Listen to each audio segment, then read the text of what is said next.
realize that Epstein, with his little friend Ghislaine and Ghislaine's father, Robert Maxwell, who was obviously a spy of the Israeli intelligence agencies, Epstein was not some sort of whiz-kid hedge fund manager. Epstein was playing a part. It's nothing new that if you're in the intel agencies, you want to try and get as much blackmail on powerful people as possible. Easy, not hard.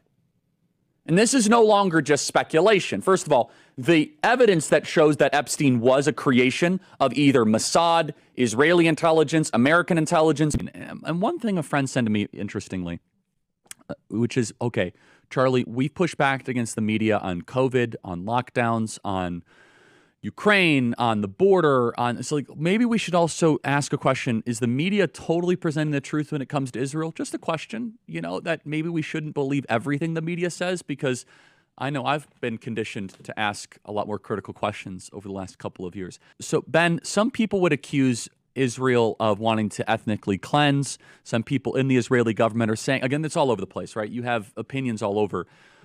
In your opinion, what would a good outcome 5 years from now be, and how does one respond to the claims of ethnic cleansing? So ethnic cleansing, the idea, presumably, that population movement is equivalent to ethnic cleansing. I think ethnic cleansing is a term that's been fairly recently coined to describe population movement during war. And the reality is that's been ongoing for literally all of human history. The idea that Israel is, quote unquote, forcing people out of the Gaza Strip, that is not the stated policy of the Israeli government. The idea is if people want to leave, they can, but they're not being forced to leave. But just last question on this, Ben. I know this might be a tougher question, but Bibi said, quote, I didn't like how he said this, I'll be honest. You can't be MAGA if you're anti-Israel. I don't like it for a couple reasons. How did you analyze that statement from Bibi? I mean, and I think that there is the ungenerous way of interpreting that and then the generous way of interpreting that. So the ungenerous way is to suggest that you have to hold a particular position on every Israeli governmental activity in order to be MAGA, which, of course, is not true. I think the idea that Bibi is putting out there is that if you are taking Hamas's side against Israel in a conflict, it is very difficult to align that with the stated positions of the Trump administration or what President Trump himself is doing right now.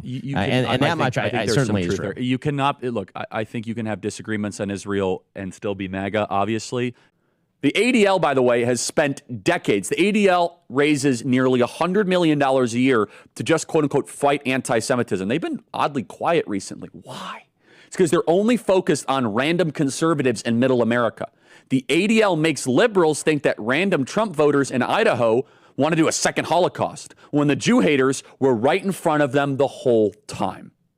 In fact, the ADL demanded we let the Jew haters in. And Jewish donors, they have a lot of explaining to do, a lot of decoupling to do, because Jewish donors have been the #1 funding mechanism of radical, open border, neoliberal, quasi-Marxist policies, cultural institutions, and nonprofits. This is a beast created by secular Jews. And it's not just the colleges. It's the nonprofits, it's the movies, it's Hollywood, it's all of it.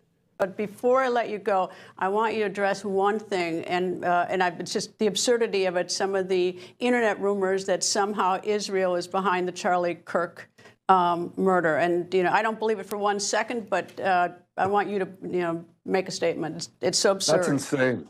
That's insane. Israel. I mean, the whole thing is. It's not only insane. I think it's so absurd, so stupid, and so ridiculous. You can't believe that people are saying that.